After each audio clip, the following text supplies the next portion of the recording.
This episode begins with Benedict taking Sophie to her new employer house.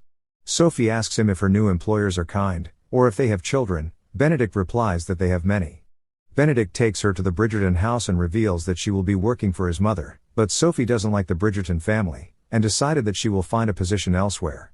Benedict tells her that there are lots of bad rumors amongst his friend's wife that will make them refuse to hire her. He tells her that she might end up working for someone like Philip Cavender again.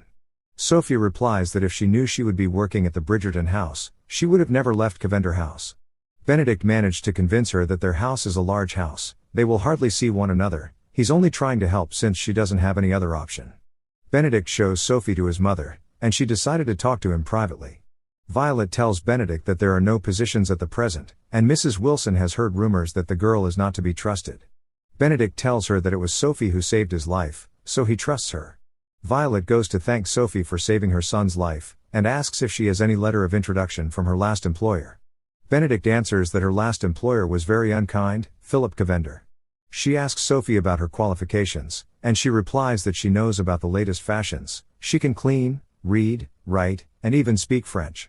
Violet gives Sophie the maid job, and tells Mrs. Wilson to show Sophie to her room. Later on, we see Benedict sketching a lady in a silver dress. Mrs. Wilson shows Sophie around, she shows her the laundry room and the kitchen. Mrs. Wilson calls the attention of everyone in the kitchen and introduced Sophie as the new maid. John, a footman, asks Sophie if she would like a jelly, but Sophie refuses. A maid is impressed that someone can be able to resist John's charm. The whole Bridgerton family welcome Gregory back to the house. He brags about growing a beard, and a barber is called to give him his first shave. They try to give him jellies, but Gregory, now acting like a grown man, tells them that he wants a Scotch egg and stiff cup of tea. Benedict calls his mother privately to tell her that he has returned with the intent of finding the lady in silver. Violet thought he had given up, but he replies he will never give up on finding her. She decided to help him by asking Mrs. Wilson to gather the miniatures of all the young ladies on the guest list. On the other hand, Sophie watches Miss Hyacinth practice her dance steps. Miss Hyacinth tells Eloise that she's meant to be observing her progress. Eloise tells her that if their mother thinks observing her dance steps will inspire her to perfect her own, she will be sorely disappointed. Mrs. Wilson have a fun discussion with the maids, they all talk about their dreams or what they wish to become.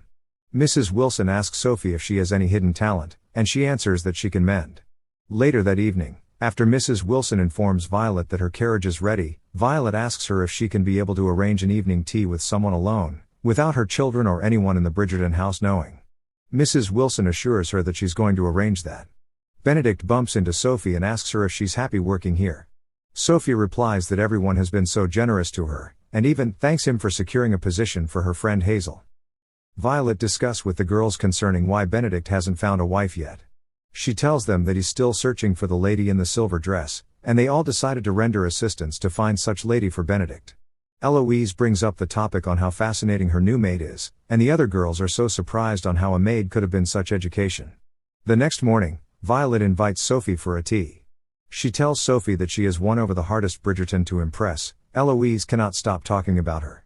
She asks Sophie about how someone as educated as herself ended up in the countryside.